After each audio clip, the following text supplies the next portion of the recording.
Ik weet echt niet wat ik worden kan. Tandarts, politie, brandweerman. Zoveel dingen kent ze doen. Rapper, voetballer of kloon. In Jippe's Topjobbers dus de spannende beroepen. Misschien zit er wel gat voor dichtbij. Kijk maar naar Jippe Tippe Topjobbers.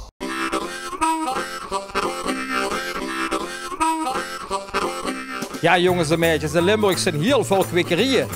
Voor bijvoorbeeld planten of groenten.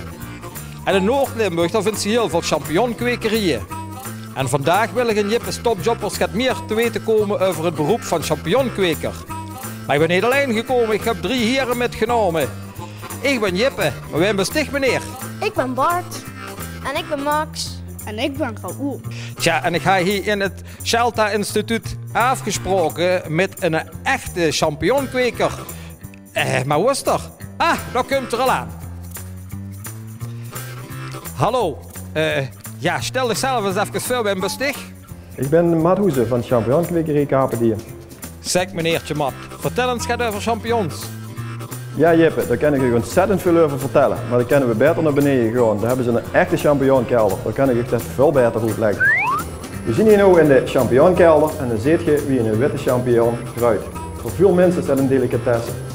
De champignon is eigenlijk de vrucht van een schimmel. De schimmel is het mycelium en als hij zich wil voortplanten, dan maakt hij champignons. Tja, dus als ik het goed begreep, dan groeien die schimmels onder de grond. Dat zijn eigenlijk allemaal druitjes. Maar ja, waarom heb je eigenlijk voor dit beroep gekozen, Matt? Ik heb af en toe in de vakantie op een champignonkwekerij gewerkt en dat heeft me zo goed bevallen dat ik er mijn vak van gemaakt heb. Maar wat heb je er eigenlijk allemaal voor moeten leren? Dat leren veel van mij. Eén keer in de week naar school, 1,5 jaar lang op de champignonvakschool in Horst en de rest moet de praktijk. Ja, ik zie dat ze hier champignons aan het sneeën zijn, de kinderen.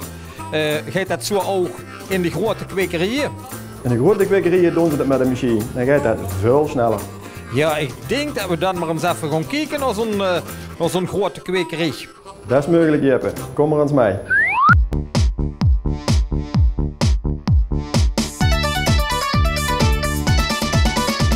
We zien hier nu op een champignonkwekerij waar de champignons met een machine weer geoogst. Ze werden met een machine afgesneden en weer met allerlei transportbanken naar voren getransporteerd. Maar Matt, zo'n oogst gaat dat altijd goed.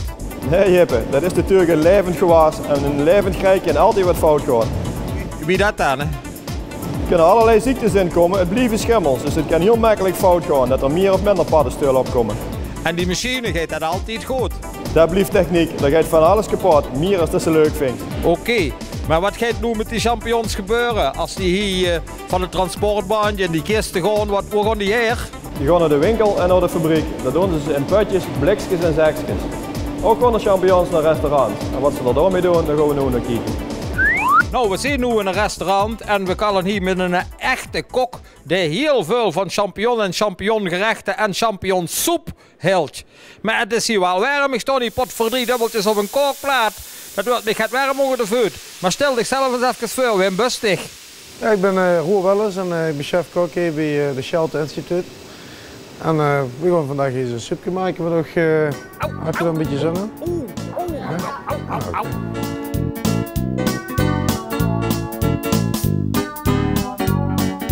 Ja, Roel, die mannen hier die zijn nog even bezig met die champignons sneeën. Ondertussen kan ik aan dich vragen, maar wat kunnen ze allemaal van gerechten over maken? Ja, champignonsoep, champignonsaus kun je natuurlijk maken. Je kunt gebakken champignons doen. Je kunt allemaal combinatiegerechten maken met champignons. Waarom ben je eigenlijk kok geworden? Mijn vader en moeder heeft vroeger in de groente- en fruitwinkel. En toen moest ze een keer wat bloemkool nageleverd hebben, een paar kilometer verderop in een restaurant. En toen ben ik met de fiets gegaan, zitten doen ik wel. En dat vond ik zo leuk en allemaal die hectiek en gewoon echt toch een bepaalde sfeer in de keuken en dat is om de sfeer gaan. En ik vind het heel leuk met groente, vis, vlees mee te werken. En ze doen alleen maar mensen plezieren door als ze zeg maar, fijne gerechten maken en dan krijg je complimenten. Dan krijg je ook eer van die werk en dat zou ik wel zitten en dan moet ik keer en verder gaan.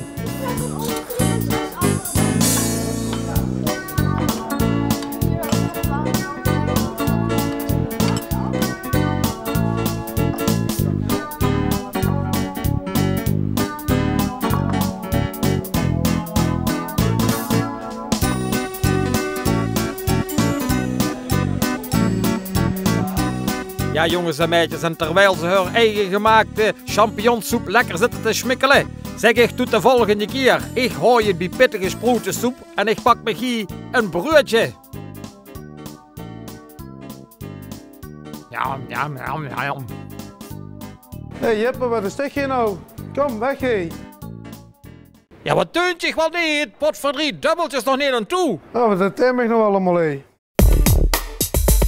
Ik weet echt niet wat ik worden kan.